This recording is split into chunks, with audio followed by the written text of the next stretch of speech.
मानकापुर में यहाँ पर राम कथा का 7 तारीख से आयोजन किया गया है और उस आयोजन में बहुत ही आकर्षित का केंद्र बनी हुई है हमारी किशोरी सहचरी जी है कि आज जो उत्साह संतों में होना चाहिए मैं वो पूर्ण रूप से उत्साह देख रहा हूँ। साथ साथ जो है कथा श्रवण में करने वाले श्रोताओं में भी यह उत्साह दिख रहा है। आपका मतलब यहाँ के लेकर के जो भक्तों को क्या मतलब लगा?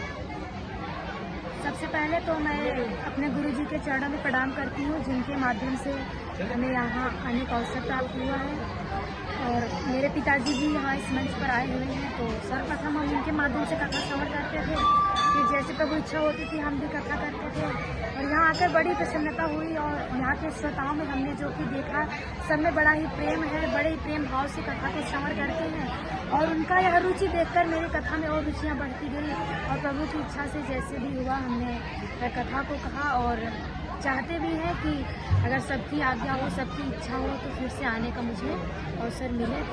राम मंदिर के निर्माण को लेकर के आप में उत्साह लेकर के आपको कैसा महसूस हो रहा है? आपको उत्साह हो रहा है या फिर और कुछ आपका कहना है? इतना उत्साह है कि हम शायद उसको शब्दों में नहीं बता सकते।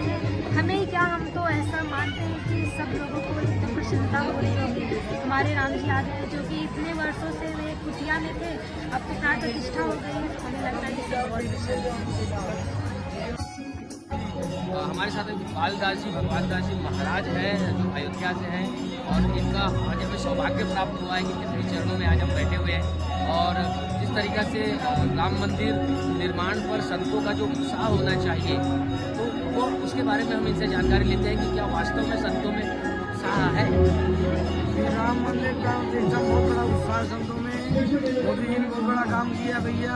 आज 5 वर्षों पुरानी जो है हट गई है और बहुत बढ़िया काम किया है।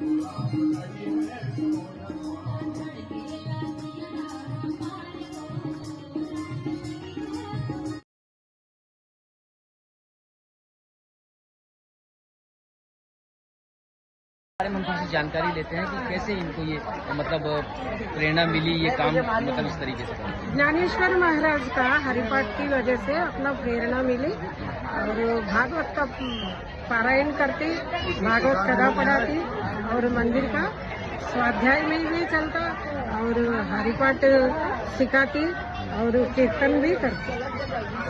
तो आपको कुछ मतलब जैसे तकलीफ होती है और सनातन धर्म की विशालतम को जो सनातन धर्म के हमारे एक महत्व है उसको समझें और जन जन तक पहुंचाएं। इन्हीं शुभकामनाओं के साथ में मैं आप सभी को बहुत बहुत बधाइयां देता हूं भैया। सादर जय